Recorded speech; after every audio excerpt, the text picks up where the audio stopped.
Bismillahirrahmanirrahim. Assalamualaikum warahmatullahi wabarakatuh. Waalaikumsalam warahmatullahi wabarakatuh. Bismillahirrahmanirrahim. Wassalamu ala asyrafil anbiya wal mursalin sayyidina wa nabiyina maulana Muhammadin wa ala alihi wa sahbihi ajma'in. Alhamdulillah rabbil alamin. Segala puji bagi Allah Tuhan semesta alam yang telah memberikan kita kehidupan, nikmat dan petunjuknya. Salawat dan salam semoga selalu tercurah kepada Nabi kita Nabi Muhammad Sallallahu Alaihi Wasallam beserta keluarga, sahabat dan umatnya setia mengikuti ajarannya hingga zaman ini. Para hadirin yang dirahmati oleh Allah Subhanahu wa Ta'ala, pada kesempatan yang mulia ini kita berkumpul bersama-sama mempelajari dan merenungkan salah satu sifat mulia yang sangat penting dalam kehidupan kita, yaitu sabar.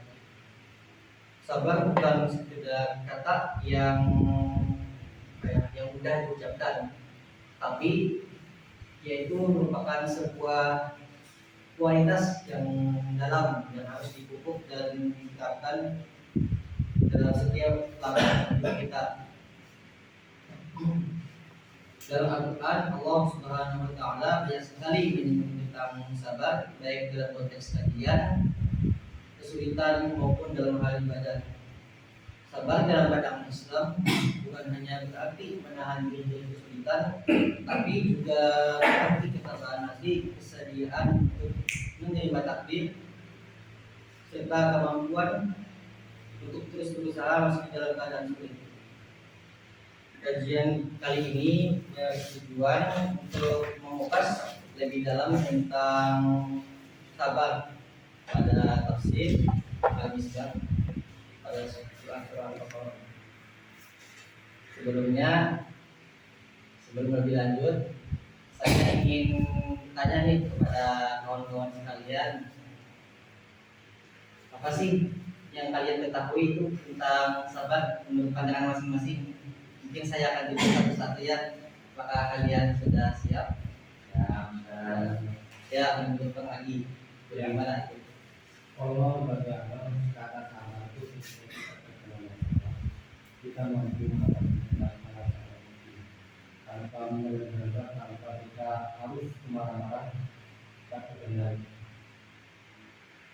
Apakah ada lagi? Mungkin ada yang Ya, mungkin ada tempat lain. Ya, silakan.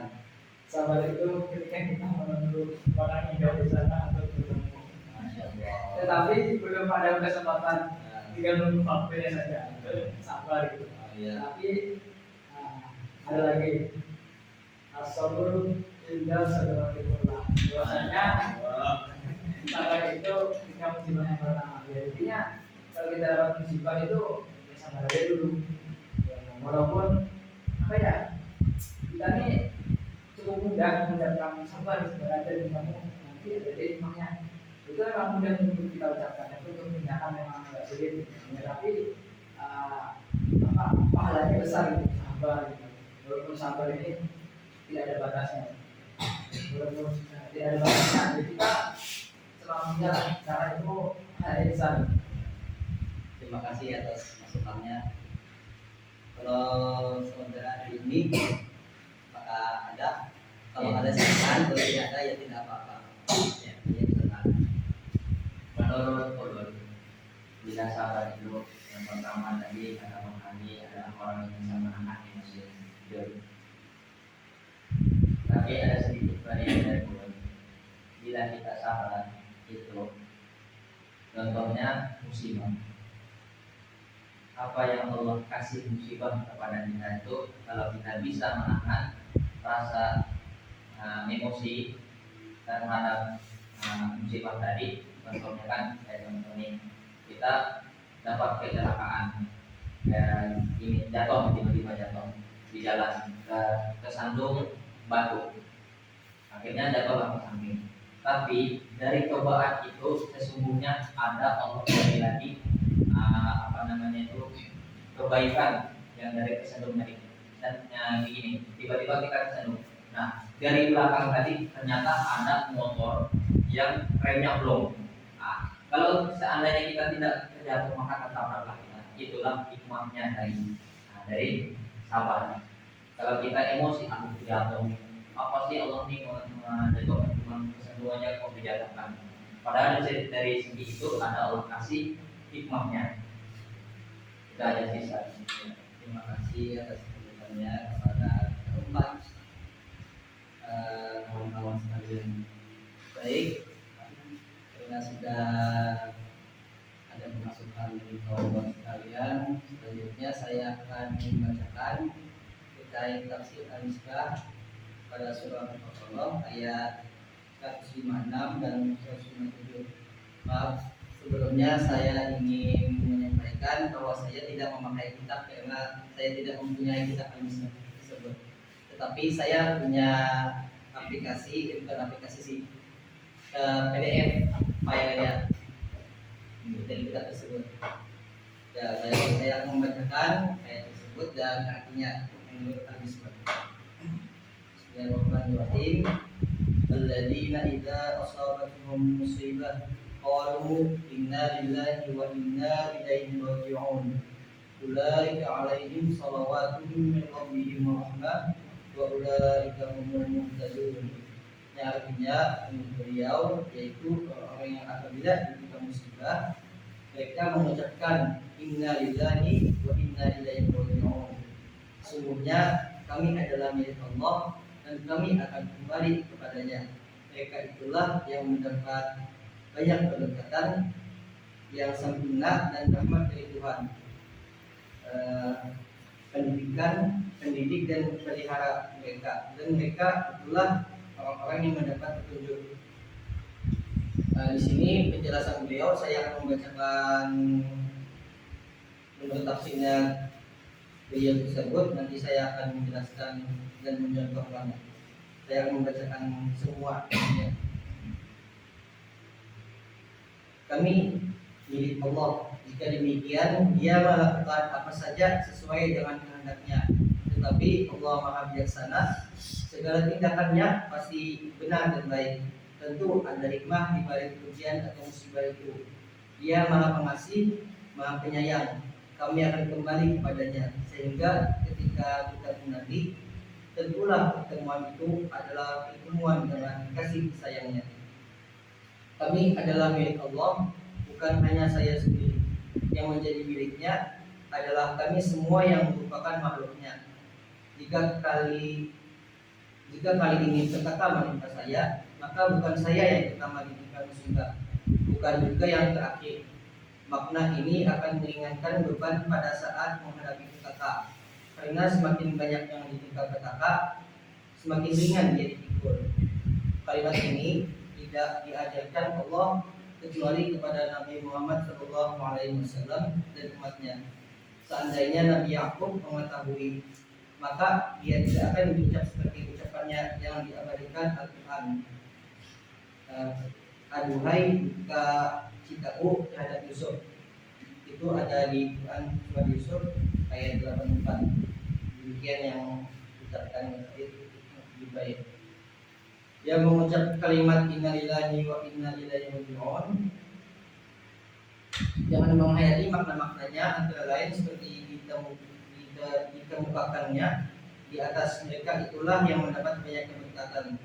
Keberkatan itu sempurna, banyak dan beraneka ragam, sebagaimana dipahami dari bentuk jamak yang digunakan ayat di atas, antara lain berupa limpahan pengampunan, ujian, menggantikan yang lebih baik daripada nikmat sebelumnya yang telah hilang, dan lain-lain. Semua keberkatan itu bersumber dari Tuhan yang memelihara dan mendidik mereka, dan dengan demikian keberkatan itu dilimpahkan sesuai dengan pendidikan dan pemeliharaannya. Mereka juga mendapat rahmat, kata rahmah, walau sepintas terlihat berbentuk tunggal, tetapi karena dia berbentuk kata jadian, yaitu masdar, maka ia pun dapat mengandung arti jamak yaitu banyak. Pakar-pakar bahasa Arab berkata bahwa bentuk kata jadian masdar dapat berarti tunggal dan juga dapat berarti jamak. Kita tahu persis makna rahmat ilahi yang pasti rahmatnya bukan seperti rahmat makhluk. Rahmat makhluk yang merupakan dasar melihat ketidakberdayaan pihak lain. Seperti itulah yang menghasilkan dorongan untuk membantu mengatasi ketidakberdayaan. Bagaimana rahmat Allah? Allah yang maha mengetahui. Kita hanya dapat melihat dampak atau hasilnya, yaitu limpahan karunia. Mereka juga mendapat petunjuk, bukan saja petunjuk mengatasi kesulitan dan kesedihannya, tetapi juga petunjuk menuju jalan kebahagiaan duniawi dan ukhrawi. Itu ialah penjelasan ayat 157, bukan 156 sampai 157 pada penjelasan tafsir Al-Islam. Lanjut, menurut penjelasan ayat yang sudah disampaikan itu, penjelasan yang lebih mudah dipahaminya itu pas misalnya kita mendapat musibah, misalkan kehilangan barang atau sakit ataupun yang bikin sedih, kan? Kita itu diajarkan buat ingat kalau semuanya itu bukan milik kita tapi milik Allah. Nah, apapun yang kita punya itu ya cuma titipan. Kalau Allah mengambil lagi ya itu haknya lain hak kita. Nah, tapi jangan bikin Allah itu kada baik lah atau jahat atau segala macam. Allah itu baik. Allah itu maha bijaksana. Nah, jadi Allah itu kadang ngasal saja ngambil hak sesuatu itu tanpa maksud. Bisa aja musibah itu cara Allah mengajarkan kita sesuatu atau nyiapin yang lebih baik. Jika waktu kena musibah ucapilah innalillahi wa inna ilaihi raji'un. Ya kita sadar kalau kita ini ya cuma normal biasa. Dan misalkan contoh lah,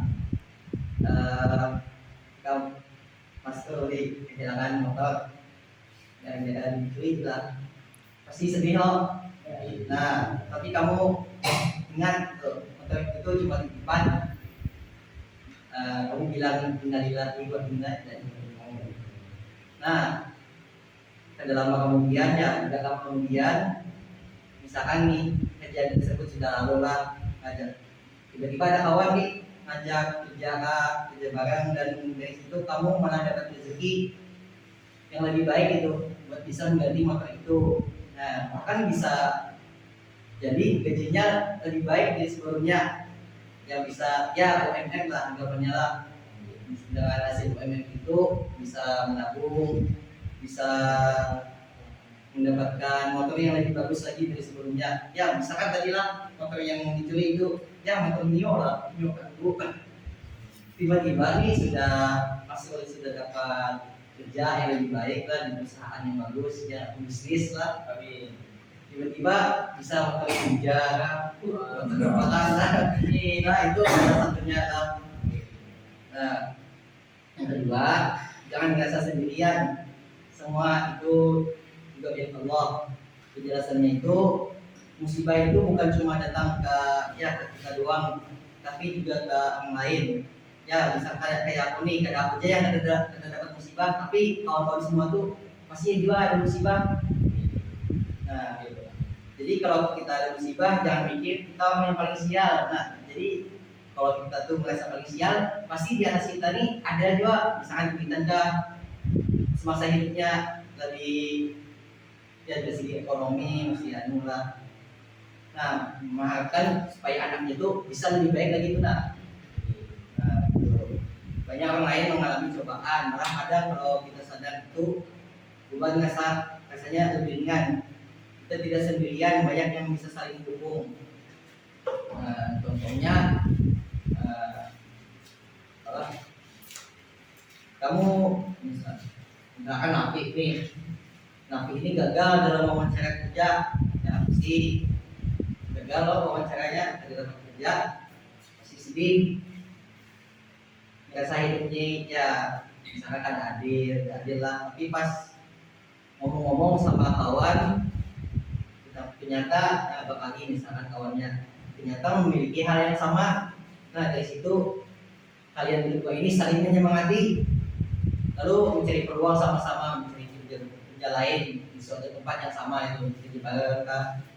Nah, supaya mendapatkan kerjaan yang cocok itu untuk kalian berdua. Nah, yang ketiga, orang yang sabar itu dapat mendapatkan keberkahan.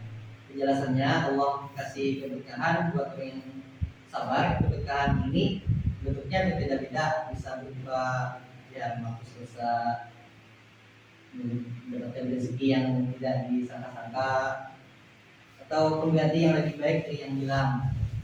Kadang keberkahan ini tidak langsung terasa, tapi pasti ada. Yang penting kita sabar aja dulu, tidak usah dari dulu. Contoh,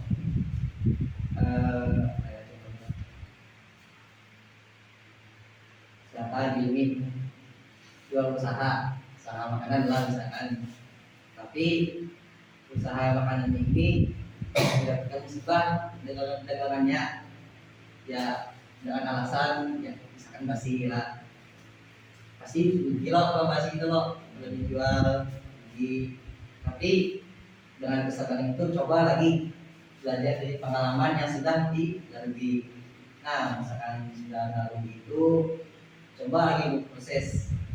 Nah, lama-kelamaan misalkan pelanggan itu tiba-tiba suka makanan yang sudah dipengaruhi atau dibantu kawanan buat promosikan supaya omsetnya naik kali lipat. Nah, yang keempat, rahmat Allah itu beda sama rahmatnya manusia. Kalau manusia itu rahmatnya jadi beda sama Allah itu. Alasannya kalau manusia itu kan rahmatnya biasa karena ada kasihan atau ada tega, tapi rahmatnya Allah itu lebih dari itu. Allah ngerti apa yang kita butuhin. Bahkan sebelum kita sadar rahmatnya bukan cuma berupa rezeki atau kesehatan, tapi juga hal-hal yang membuat hidup kita lebih baik. Kadang rahmat ini tidak langsung kita lihat, tapi pasti terasa kalau kita mau sabar. Contohnya,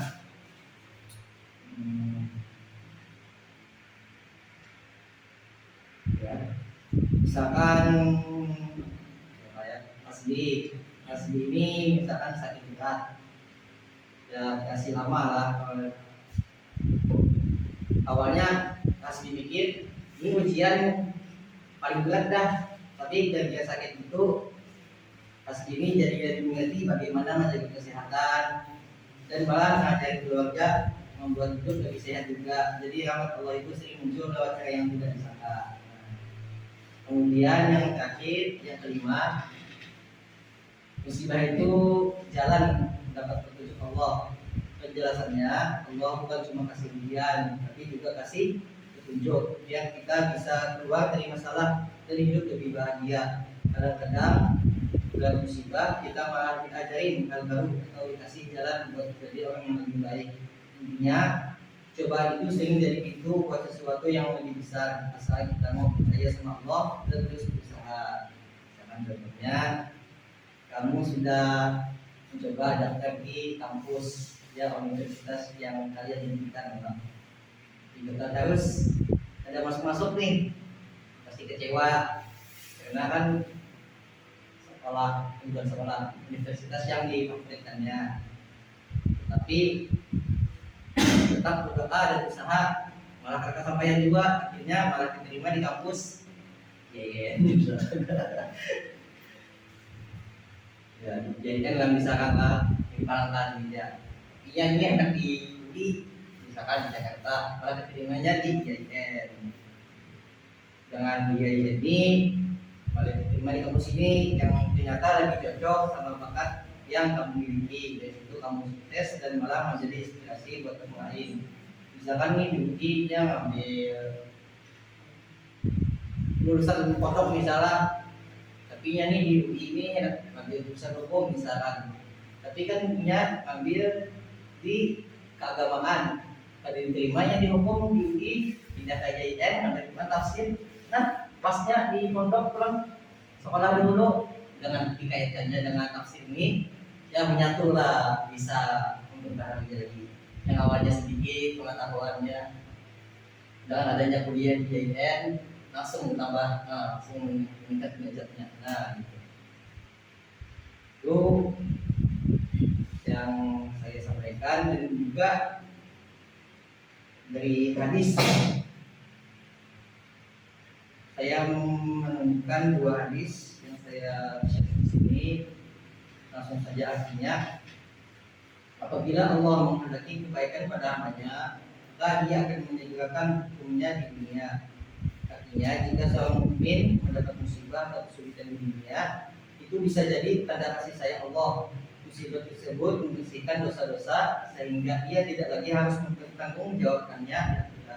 Sebaliknya, jika dosa seseorang terseret hingga akhirat, itu bisa menjadi peringatan bahwa Allah membiarkan orang tersebut terus melakukan kesalahan tanpa segera memberi peringatan di dunia. Ada lagi hadis kedua, sungguh menakjubkan kisah seorang mukmin. Artinya, seorang mukmin selalu harus mendapatkan kebaikan dalam segala kondisi hidupnya. Jika ia mendapat nikmat, ia bersyukur kepada Allah sehingga ia mendapatkan pahala. Jika ia menghadapi musibah, ia bersabar dan juga menjadi kebaikan baginya karena menghapus dosa-dosa dan menunjukkan derajatnya di sisi Allah. Dan intinya kedua hadis ini mengajarkan kita untuk bersabar saat menghadapi musibah, karena itu bisa menjadi orang besar dan ujian untuk meningkatkan keimanan kita. Selain itu, kita diajarkan untuk selalu bersyukur atas nikmat sehingga kehidupan kita selalu penuh dengan kebaikan. Mungkin itu dari hadisnya. Kesimpulan yang saya ambil, yang saya dapatkan pembahasan ini, ketika kita menghadapi musibah atau cobaan itu, kita diajarkan untuk menyadari bahwa segala sesuatu itu ialah milik Allah, bukan milik kita. Dan kembali lah kepadanya. Dan ucapan innalillahi wa inna ilaihi raji'un, bukan hanya berkesabaran, tapi juga mengingat bahwa Allah mempunyai rencana yang baik di balik setiap kejadian. Cobaan adalah cara Allah mendidik dan mengembangkan kita, serta memberikan keberkahan, rahmat dan petunjuk menuju kehidupan yang lebih baik, baik di dunia maupun di akhirat. Kuncinya yaitu sabar dan ikhlas kepada Allah, dan yakin bahwa apapun yang terjadi adalah bagian dari kasih sayang dan kebijaksanaannya. Musibah yang kita alami ini bukan hanya kita saja, tapi lalu salah baca. Langsung saja, itu saja yang dapat saya sampaikan. Kalau ada dari kawan-kawan yang ingin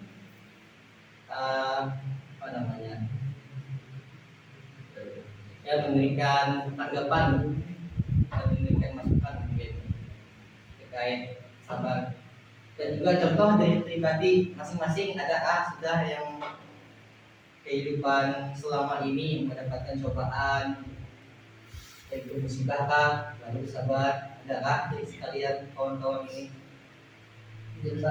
Ya, dari saya sendiri, ya bukan saya sendiri sebenarnya, mungkin teman-teman juga merasakan. Kita yang namanya kuliah di kawan yang sama, belajar sama-sama, pasti merasakan, pernah merasakan bisa duit, bisa duit, apa pun menjadi ya, itu kan pasti merasakan. Itu salah satu sabar yang saya rasakan, dan teman-teman juga merasakan. Nah, sabar dalam menghadapi banyaknya tugas, dan banyak yang sudah dan sebagainya, nggak bisa pulang kampung yang banyak. Jadi terkadang kangen dengan kampung kita apa yang bisa lakukan, ya sabar aja, menunggu di bulan semester. Walaupun di bulan semester nanti dipotong lagi untuk kegiatan banyak, itu mau nggak mau kita sabar aja. Ya, terima kasih atas masukannya. Mungkin dari yang lain, apakah ada? Mungkin kita dilihat dari tadi, jadi kita pembelajaran ini misalkan saya bukan dari pasarnya ya, itu sangat luar biasa. Jadi mengalami sesuatu materi saya pemahaman yang baru kita ketahui awal awal kita baru memahami itu salah satu tiba-tiba disuruh ini dengan pelajaran yang sangat luas banyak. Alhamdulillah dengan sabar bisa Alhamdulillah. Ya, tadi karena sudah kawan-kawan menyampaikan tentang pribadi yang sudah dialami tentang kesabaran, mungkin saya juga mengalami lah. Setiap manusia kan pasti ada mengalami itu. Seperti contohnya yang saya alami lah tentang kesabaran. Terkait utang nih. Utang itu kan sudah menjadi apa? Tradisi lah di Indonesia ini, sudah banyak melakukan hal utang ini, pinjam 100 ya. Nah, jadi kan di kalangan mahasiswa pasti ya ada yang kehabisan duit, entah itu habis kiriman, habis ongkos, apalagi yang kosan habis, bahkan tidak bisa menyempatkan untuk jajan, malah ke bayar kosnya. Misalkan saya sendiri kan ada memiliki utang, itu ya sabar aja dulu. Misalkan ditagih ada mau bayar-bayar, sabar aja. Kalau jalannya misalkan kita memaksa, jangan bawa juga. Ya intinya dapat hikmah lah. Misalkan kita sabar, itu ada aja pahalanya tuh, nah pasti banyak dan dilipat gandakan oleh Allah Subhanahu Wa Taala. Amin. Nah, itu saja yang dapat saya sampaikan. Kalau ada kesalahan mohon dimaafkan ya. Itu saja. Wassalamualaikum warahmatullahi wabarakatuh. Waalaikumsalam.